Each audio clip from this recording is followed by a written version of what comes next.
A ideia de Paulo é fazer com que a igreja, querido irmão Amós, se porte como uma família. Repita comigo, irmãos. A igreja, fala alto, a igreja de Jesus é uma família. A palavra irmãos aqui, nessa carta tão pequena, pastor Roberto, querido irmão Rogério, 27 vezes. É a oportunidade que Paulo me dá de fazer com que eu enxergue nos irmãos, irmãos, e de que os irmãos enxerguem em mim, irmão. Irmão, a relação da igreja deve ser uma relação familiar.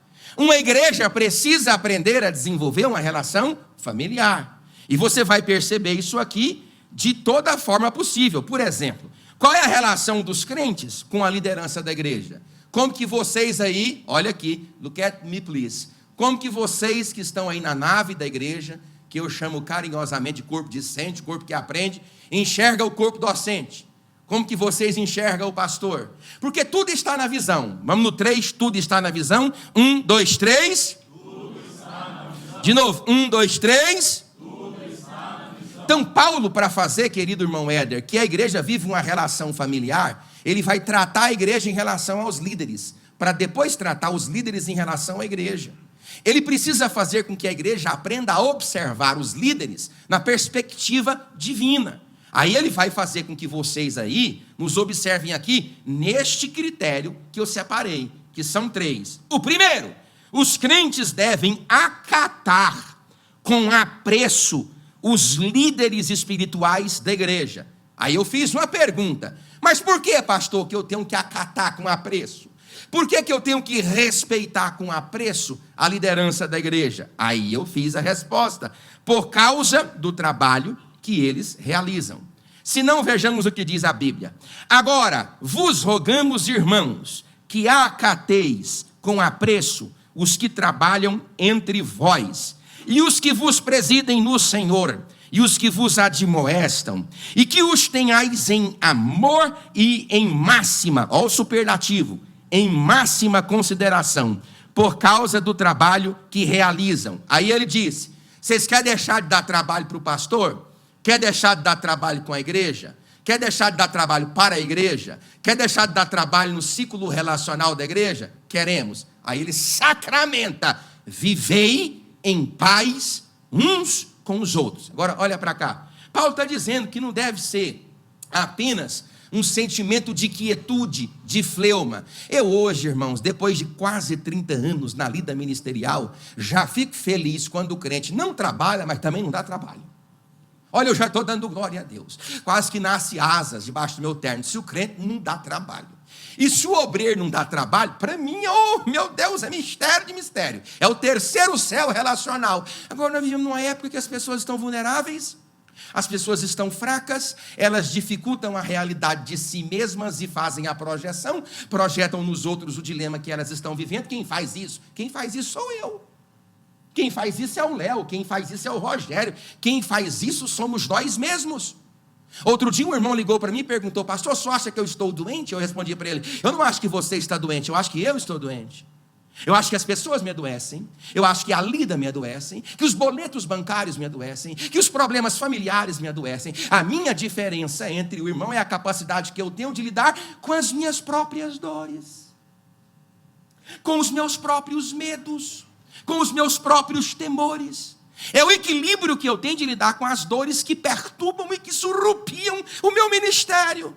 É a capacidade que eu tenho de lidar com aqueles que são insubmissos, e a gente vai tratar disso aqui daqui a pouco aqui no texto, com aqueles que são insubordinados na igreja, e a gente vai tratar. Então o que é que Paulo está fazendo? Eu preciso fazer com que os pastores e os líderes da igreja trabalham com quietude e com tranquilidade. Aí para fazer com que eles trabalhem tranquilos, o povo tem que ser tranquilo, porque se o povo viver em guerra, se o povo viver em dificuldade, como é que a liderança vai ter saúde emocional? É por isso que de cada 10 pastores, 7 pensam em suicídio.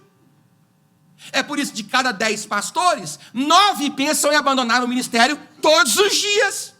É por isso que no universo evangelical latino-americano, mais de 7.000 pastores abandonam a vocação missionária no primeiro ano de ministério. Por quê? Além dele ter que lidar com as tensões consubstanciais da sua vida, da sua casa e da sua lida cotidiana, ele precisa lidar com dramas e tramas alheios. Porque não é só drama, tem também trama. Porque tem o crente tramóia. Tem o tramóia, aquele que faz a trama no drama de outrens. Tem. E aí dá trabalho. Então Paulo quer fazer com que líderes apacentem tranquilo. Você já pensou um pastor desequilibrado? Você notou que eu atendo pessoas aqui sempre antes de vir para o púlpito? E é bom que eu atenda mesmo. Eu desejo atender mesmo. Eu amo atender mesmo por um simples fator. Se a pessoa confia em mim para expressar qualquer que seja a sua dor, eu louvo a Deus por isso. Que a pessoa enxerga em mim pelo menos um para-choque, um para-raio. Ela tem de falar com alguém. Se há de falar com um desequilibrado, com um endemoniado, com alguém que não vai dar um conselho maduro, fale mesmo comigo. Agora, já pensou se eu trago para o púlpito os traumas que eu escuto lá no gabinete? Se eu não tenho a maturidade para filtrar aquilo. Então Paulo está falando, eu quero uma igreja sadia, eu preciso de uma liderança sadia. Eu quero uma igreja forte, eu preciso de uma liderança forte. Eu quero uma igreja bíblica, eu preciso de uma liderança bíblica. Então ele faz com que os irmãos aprendam a conviver da melhor maneira possível para que líderes possam liderar da melhor maneira possível.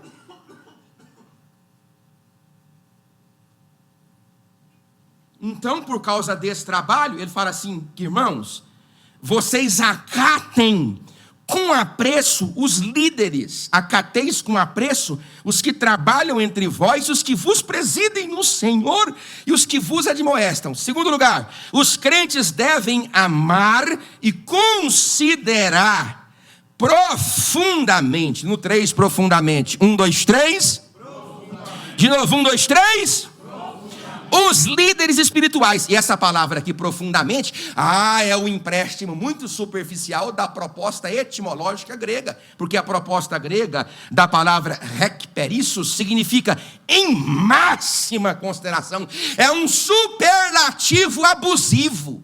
Porque consideração já é consideração. Mas não basta só ter consideração. É em máxima consideração. Tem o significado de excedentemente, grandemente. É um superlativo, é um exagero. Ele fala, a igreja precisa acatar, acolher com apreço aqueles que exercitam o ministério pastoril na igreja. E não é só pastor não, isso aqui. São os líderes de departamento também. Aqueles que se proporam a levantar para fazer aquilo que muitas vezes você, ou outro irmão, ou outra irmã, não desejou fazer. Para facilitar a liderança, irmão, irmão, quando eu comecei isso aqui, a terra ainda estava molhada da água da Arca de Noé. Da água da Arca de Noé. É briga por causa do CD. Você lembra do CD? Lembra do cassete? Briga por causa do cara. Eu emprestei um cassete por irmão e não me devolveu. Aí, todo riscado, pastor. Ceder, atender. Um homem que passa o tempo todo igual eu, estudando, lendo, buscando a Deus, gastar o tempo de exercício pastoril para discutir briga de CD. Está rasgado, pelo amor de Deus. De uniforme de irmã na igreja. De penteado, de lenço, de viagem. Não, não, não. Deus nos chamou para que o seu Espírito ande dentro da igreja e promova paz entre aqueles que se assentam nesta casa. Aí discussão por tudo, por hino de igreja. E o departamento, hein? Quando canta o hino do outro departamento. Gabinete pastoral. Não, pastor, porque o departamento cantou o hino do meu departamento. Aí veio um departamento de lá, que cantou. Eu, há uns anos atrás, assim que cheguei aqui, tive que resolver um abacaxi desse. Meu Deus, tampa isso aqui. Por causa de um departamento, porque um canta. Irmão, nós temos que parar com isso. Até quando nós não vamos amadurecer na nossa fé? Crente tem que suportar pesada, pancada, tem que levantar a cabeça e dizer, eu vou me reerguer, eu vou reerguer a minha família, que tombem a todos do meu lado, eu permanecerei de pé, que todos desistam, eu vou seguir adiante e o nome de Jesus será glorificado na minha vida. Sabe, às vezes uma falta de maturidade demais em nós. Paulo está falando assim, vocês querem uma liderança pacífica e bondosa? Queremos. Então sejam tranquilos. Glória.